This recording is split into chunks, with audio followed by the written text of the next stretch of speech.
Mari teman-teman, kita sama-sama berdoa.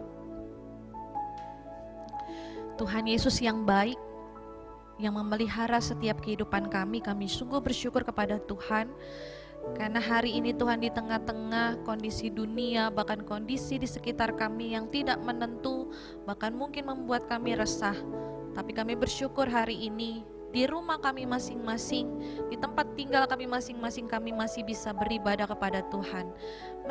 Meski kami tidak bisa berkumpul bersama ya Tuhan, tetapi kami bersyukur ada satu saluran online yang Tuhan pakai untuk boleh kami sama-sama beribadah bersama meski di beda tempat ya Tuhan. Kami bersyukur biarlah Tuhan yang tolong kami, biarlah kami boleh bersatu hati, untuk kami boleh mengarahkan hati dan pikiran kami saat ini, untuk kami mendengarkan firman Tuhan. Biarlah firman-Mu hari ini boleh menguatkan setiap kami dan boleh mengingatkan setiap kami bahwa betapa pentingnya kami mengingat Tuhan di dalam hidup kami, apalagi di dalam keadaan-keadaan seperti ini. Terima kasih ya Tuhan. Berbicaralah kepada setiap kami dan berikanlah kami konsentrasi supaya kami boleh mendengar firman Tuhan dengan baik. Hanya di dalam nama Tuhan Yesus kami berdoa dan bersyukur. Amin. Oke teman-teman, mari kita buka Alkitab kita bersama dari surat 1 Korintus pasalnya yang ke-11 ayat 17 hingga yang ke-26. 1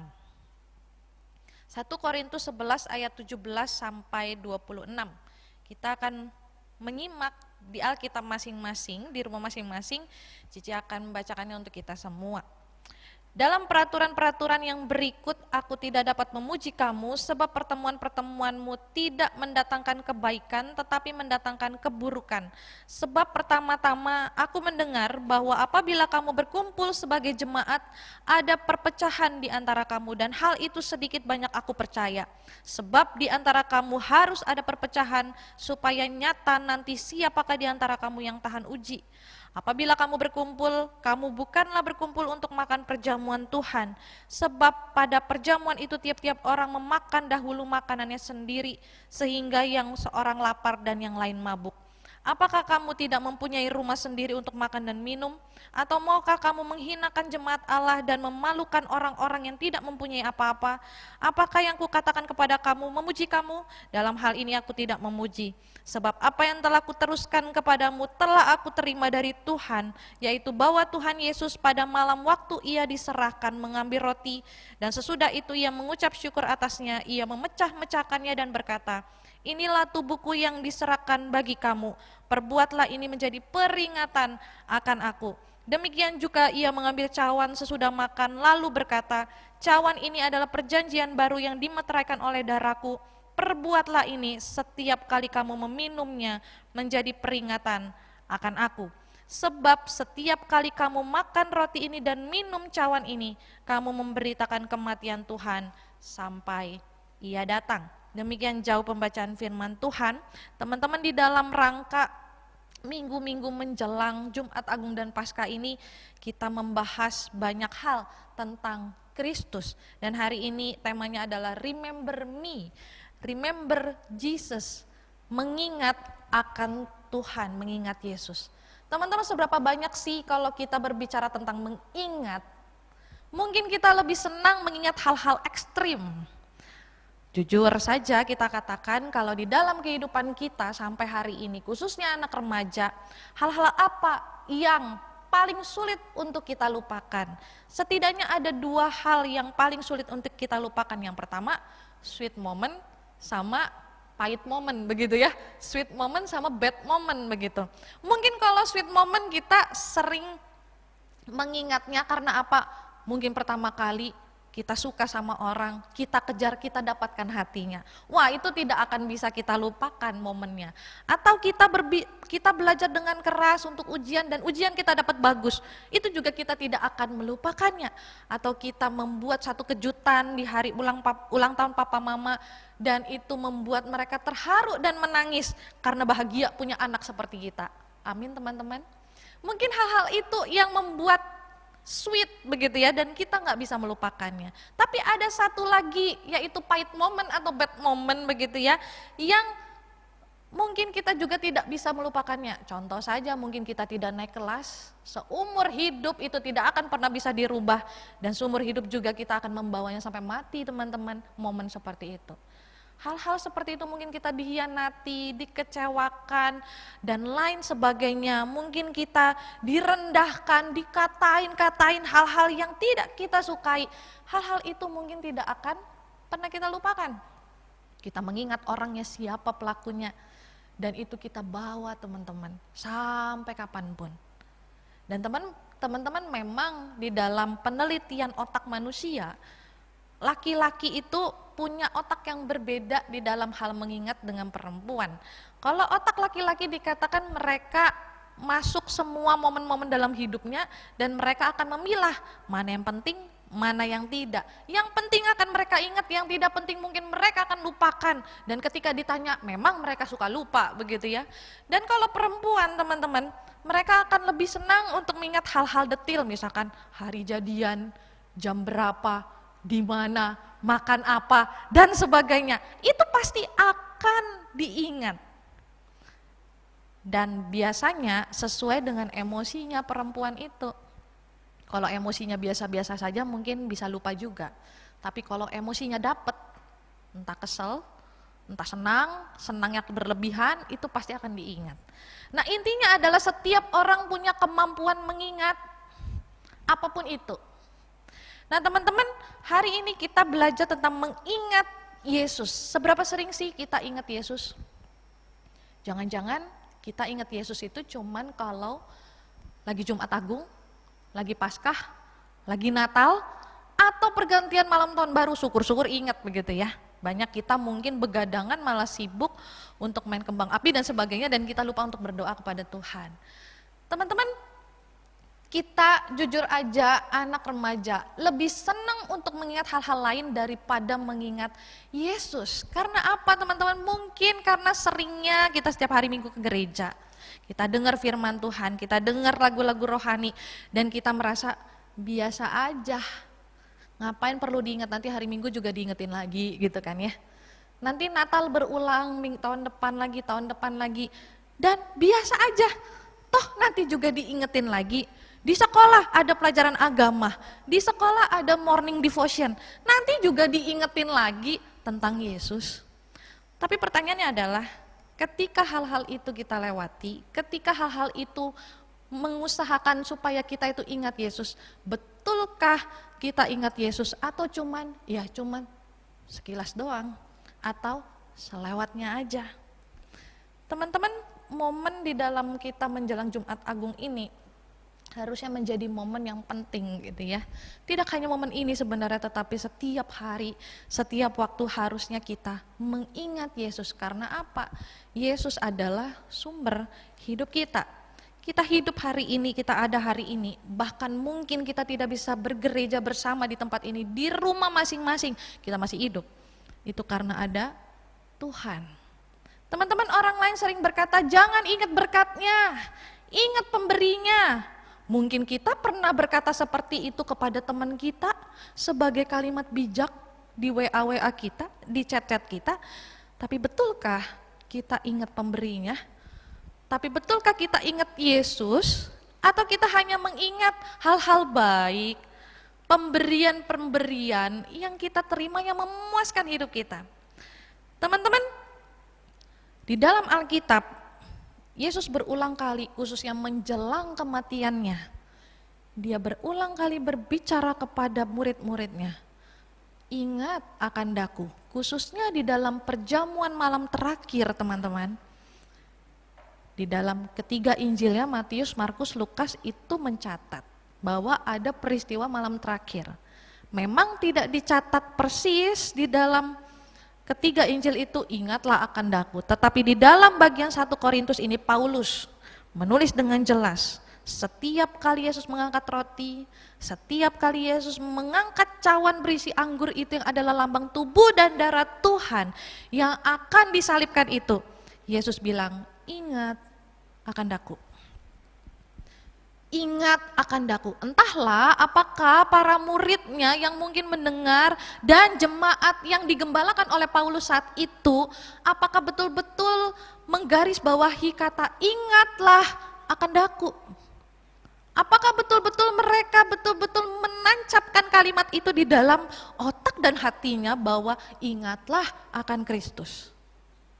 Karena pada kenyataannya teman-teman di dalam kehidupan murid-murid setelah Yesus mati, setelah Yesus bangkit bahkan naik ke surga, berapa banyak murid-muridnya, bahkan pengikut-pengikutnya yang lain, yang hidupnya juga tidak ada berubahnya, bahkan mungkin makin jahat. Dan jemaat Paulus, kita lihat, berapa banyak sih yang betul-betul hidupnya itu mengarahkan diri kepada Tuhan. Tetapi banyak juga yang hidupnya kacau, teman-teman. Teman-teman ingatlah akan Yesus. Saya kena percaya teman-teman, orang-orang yang mengingat Yesus di dalam hidupnya, mengingat pribadi Yesus itu di dalam hidupnya, tidak hanya sekedar pengetahuan tetapi betul dia mengalami sendiri yang lampau-lampau itu bersama dengan Kristus, hidupnya pasti berubah. Hidupnya pasti berbeda. Teman-teman, kita itu seharusnya ya kalau menganggap ini penting, bahwa Yesus itu adalah satu-satunya pribadi yang menyelamatkan kita. Setiap kita pasti kalau ditanya, siapa Yesus itu? Dari sekolah minggu kita pasti jawab, Yesus itu juru selamat. Benar kan? Dan kita tahu itu persis bahwa Yesus itu mati buat kita. Itu penting kan? Karena Yesus mati kita hidup. Teman-teman kalau kita tahu betul-betul itu, harusnya hidup kita itu beda sama orang-orang di luar sana. Hidup kita tuh gak sama dengan orang di luar sana karena kita punya Tuhan. Tapi coba lihat hidup kita sekarang. Kebaktian aja males-malesan. Mungkin saja teman-teman diumumkan gereja off karena COVID-19. Kalian ibadah ya sendiri-sendiri di rumah online. Berapa banyak yang online saat ini? Atau malah masih tidur? Atau malah main game dan sebagainya. Teman-teman, sikap kita, sikap hidup kita terhadap sesuatu itu menunjukkan seberapa kita mengingat Yesus dalam hidup kita. Seberapa besar kita menanggapi kehadiran Yesus dalam hidup kita. Teman-teman, mengerikan bukan kalau kita berbuat dosa, lalu kita merasa biasa saja. Waduh, itu sih udah keterlaluan ya. Kita nyontek, kita berasa biasa aja. Kita ngambil uang orang tua diam-diam mencuri, kita biasa aja. Mungkin kita ngebully teman kita biasa aja. Hati-hati teman-teman, mungkin saja otak kita ini lebih senang mengingat hal yang lain daripada mengingat Yesus. Teman-teman, ada satu hamba Tuhan, dia dari gereja aliran lain daripada gereja kita, gereja karismatik, tapi satu kalimat ini sangat baik. Dia pernah bilang gini, kalau kamu tidak pernah merasakan jatuh cinta kepada Tuhan, kamu tidak akan pernah bisa move on dari dosa, dia bilang begitu. Itu berarti apa? Kalau kamu tidak pernah mengingat Yesus, bahwa Yesus itu mengasihimu dan kamu juga balik mengasihi Yesus, jangan pernah menyalahkan Yesus kalau kamu terpuruk dalam dosa, karena kamu sendiri tidak bisa move on. Teman-teman, perjamuan kudus setiap bulan dilakukan di gereja ini. Memang jemaat Korem, teman-teman Korem tidak semua ikut perjamuan kudus, hanya yang sudah disidi dan dibaptis. Tapi coba lihat, setiap kali perjamuan kudus, betapa hati ini miris melihat teman-teman. Ketika perjamuan kudus dilayankan, teman-teman yang tidak perjamuan kudus ngobrol sendiri, ribut sendiri, main game dan sebagainya. Teman-teman, kita lagi sakramen. Yang namanya sakramen itu sakral, suci. Kamu gak boleh main-main. Karena apa? Tuhan itu mengatur segala sesuatunya, bahwa setiap gereja hingga detik ini ada perjamuan kudus, itu buat mengingat Dia. Karena Yesus tahu betul, Tuhan kita itu tahu betul hidup manusia itu kacau karena dosa, makin hari makin jahat, kalau tidak diingetin makin jahat lagi. Teman-teman, cobalah setiap perjamuan kudus, khususnya yang menjalankan perjamuan kudus. Setiap bulan minggu pertama kamu terima roti dan cawan berisi anggur. Memang itu bukan melek-melek tubuh dan darah Tuhan, bukan. Itu adalah lambang tubuh dan darah Tuhan. Coba ketika kamu menerimanya, apa yang kamu rasa dan apa yang kamu pikir? Apakah kamu merasa biasa saja dan tidak merasa dan berpikir apa-apa? Teman-teman, kalau kita tidak pernah berpikir dan merasa apa-apa setiap kali perjamuan kudus, dan tidak merubah kita apa-apa, ada yang salah. Paulus dengan tegas, orang-orang yang menerima perjamuan kudus dengan cara yang salah, dengan sikap yang salah, berdosa. Bahkan mungkin mereka bisa mati. Bukan karena murka Tuhan, tetapi Tuhan mau mendisiplin jemaatnya. Teman-teman, perjamuan kudus mengingatkan kita kepada Tuhan yang mati, yang tubuhnya tercabik-cabik karena kita, yang darahnya bercucuran karena kamu dan saya. Dan seharusnya itu menjadi cukup alasan dan sangat cukup untuk kita hidup memuliakan Tuhan, bukan hidup untuk diri kita sendiri. Teman-teman, murid-murid Yesus ketika Yesus bilang pada perjamuan malam terakhir, sebentar lagi aku akan diserahkan. Lalu dia membagi-bagikan roti dan cawan berisi anggur. Maksudnya apa? Supaya nih murid-muridnya sepanjang 3,5 tahun udah hidup sama dia, udah pelayanan bersama, setidaknya mengerti apa sih yang Yesus maksudkan, karena Yesus aja sampai 3 kali kasih tahu bahwa dia akan mati. Tapi murid-muridnya tetap kagak ngerti. Teman-teman, kita hidup sekarang berapa belas tahun sih? 15 tahun, 16 tahun, 17 tahun. Berapa banyak kali kita mendengar firman Tuhan diberitakan bahwa Yesus itu mati buat kamu dan saya. Sering bukan? Sering. Teman-teman, seharusnya itu menjadi satu hal yang membuat kita dan mendorong kita mengingat Yesus yang adalah pribadi yang memang harus diingat. Bohong kalau orang itu setiap hari Minggu ke gereja dan dia bilang saya nggak ingat Yesus. Bohong teman-teman, karena dia mendengar tentang Yesus dan dia menyaksikan dalam hidupnya harusnya. Tapi ada aja orang-orang begitu. Teman-teman, ingatlah akan Yesus. Kalau kamu tahu persis bahwa dia itu mati buat kamu, kamu akan ingat segala pengorbanannya buat kamu dan saya. Dan kamu tidak akan pernah melupakannya. Teman-teman, 2 minggu yang lalu, tepat 2 minggu yang lalu, Mama Cici telepon Cici. Ci, Mama habis dari dokter paru-paru karena memang dia batuk 2 bulan lebih. Dan kami pun bingung, ini kok nggak sembuh-sembuh, minum obat macam-macam nggak sembuh. Akhirnya kita putuskan ke dokter paru-paru. Pergilah dia ke dokter paru-paru, di rongsen, dicek dahaknya, ini kenapa. Lalu dokternya bilang, hasil rongsennya bilang ada benjolan di paru-parunya. Jantungnya membesar 5%. Wah teman-teman, kalau kamu dengar mamamu kayak gitu tuh gimana ya? Cici pribadi ngerasa mikirnya udah enggak bisa serangan jantung dan sebagainya gitu ya. Kok ini urusannya sama paru-paru, ini lagi corona begitu ya dan sebagainya, mikirnya aneh-aneh. Lalu dicek dahak, tapi enggak jelas hasilnya. Akhirnya dokternya bilang gini, sementara diagnosanya ibu bronkitis begitu ya. Tapi bisa kemungkinan TBC. Wah teman-teman, hancur hati mama saya nginget TBC itu minum obat 6 bulan tanpa stop. Siapa yang tahan? Minum obat 3 hari aja udah ngamuk-ngamuk begitu kan? 6 bulan tanpa stop. Tapi akhirnya karena belum divonis TBC, jadi belumlah 6 bulan. Dikasih obat, ngurangin batuk dan dahaknya. Berkurang katanya, obatnya habis. Ditebus lagi sama Mama Cici. berkurang, tapi nggak sembuh total. Kesel-kesel kemarin Cici pikir, coba kita ke dokter lain. Dia bilang, mama pergi ya ke dokter internis aja, nggak usah ke dokter paru-paru. Coba di internis karena kemarin sempat muntah, jadi harus dicek dari kepala sampai kaki, ke internis aja.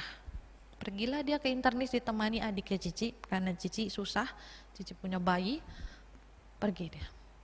Di rongsen lagi, dicek darah.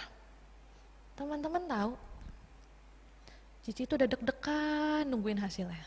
Karena apa? Ini jantungnya bengkak, namanya juga orang tua ya. Terus paru-parunya ada nodul, bener kagak ya itu benjolan itu ya. Lalu ketika hasilnya keluar sore, ternyata hasilnya itu bilang begini, ini paru-paru bersih, gak ada benjolan. Ini jantung juga tidak membesar. Hah? Bingung dong. Itu dokter yang sebelumnya gimana ngeceknya, rongsennya gitu ya. Itu alat radiologinya bener atau enggak? Sampai hasilnya itu beda banget.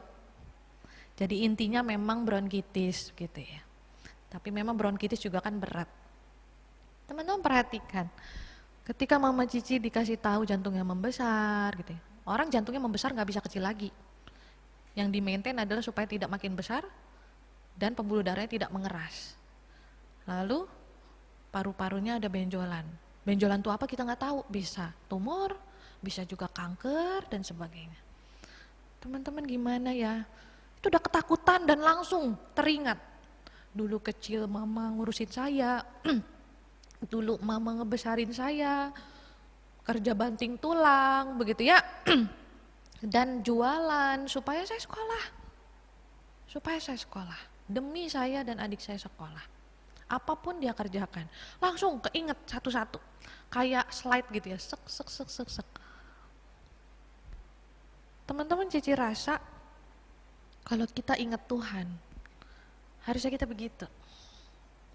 Ada slide-slide di dalam otak kita ini yang tersimpan, banyak sekali pengalaman hidup kita dengan Tuhan. Memang kita tidak hadir di Bukit Golgota itu, tidak. Tapi kita punya Alkitab yang bisa dipercaya yang mengatakan itu semua. Dan kita punya pengalaman hidup bersama dengan Tuhan banyak, setiap hari dan setiap waktu. Harusnya itu menjadi alasan kita untuk ingat Tuhan. Teman-teman bangun tidur kamu ingat siapa? Ingat pacarmu? Ingat mamamu, papamu? Ingat cicimu, dedemu, kokomu dan sebagainya? Ingat teman-teman, gurumu, mungkin kamu cinta sama gurumu? Tapi kamu lupa mungkin ingat Tuhan. Itu sebabnya kita dianjurkan untuk pagi coba kamu bangun, kamu berdoa. Supaya apa? Supaya otak ini, pikiran ini, semua hidup kita diarahkan kepada Tuhan dan kita ingat Tuhan hari itu. Karena itu yang mendrive kita hidupnya benar. Masa iya sih kita ingat Tuhan ya, kita mau bohong. Harusnya kita mikir, Tuhan seneng gak ya? Kalau Tuhan gak seneng, ngapain saya kerjain gitu kan? Ngapain saya bohong? Dan sebagainya. Teman-teman ingatlah akan Tuhan. Bahkan pengkhotbah bilang ingatlah penciptamu, ingatlah Tuhanmu pada masa mudamu, karena usia muda sangat rentan untuk melupakan Tuhan. Teman-teman, Paulus di dalam Galatia 2 ayat 20 dia bilang begini, namun aku hidup tetapi bukan lagi aku sendiri yang hidup, melainkan Kristus yang hidup di dalam aku, dan hidupku yang kuhidupi sekarang di dalam daging adalah hidup oleh iman dalam Anak Allah yang telah mengasihi aku dan menyerahkan dirinya untuk aku. Paulus selalu ingat bahwa Yesus mati buat dia dan mengasihi hidupnya. Itu sebabnya itu yang mendrive dia sampai dia mati, kepalanya dipenggal sama Nero, dia tetap hidupnya terfokus kepada Tuhan. Maukah kita belajar seperti itu teman-teman? Hidup ini, dunia ini, tidak ada yang tahu kapan berakhir. Semakin hari semakin tidak menentu, semakin kacau, semakin jahat. Yuklah kita mengingat Tuhan. Satu-satunya kekuatan yang kita punya, kita mengingat Tuhan di dalam hidup kita. Mari kita berdoa. Bapa di surga, kami bersyukur untuk hari ini. Kami sekali lagi mendengar firman Tuhan.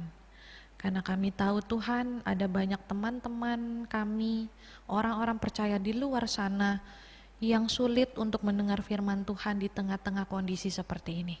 Tetapi kami bersyukur hari ini kami bisa dengan firman Tuhan. Biarlah apa yang kami dengar hari ini boleh mengingatkan setiap kami bahwa betapa pentingnya kami mengingat Tuhan di dalam hidup kami. Oleh sebab itu Tuhan, biarlah pikiran dan hati kami, bahkan seluruh hidup kami arahkan kepada Tuhan. Karena itu yang menjadi kekuatan kami dan terus mendrive kami untuk kami boleh hidup bagi Tuhan, hidup memuliakan Tuhan yang mengasihi kami dan yang mati bagi kami. Terima kasih ya Tuhan, berkati anak-anak-Mu di dalam masa-masa tidak sekolah sepanjang 2 minggu ini. Biarlah mereka boleh tetap di rumah, belajar, mengerjakan segala tugas-tugasnya dengan baik, dan mereka mendekatkan diri kepada Tuhan. Hanya di dalam nama Tuhan Yesus kami berdoa dan bersyukur. Amin.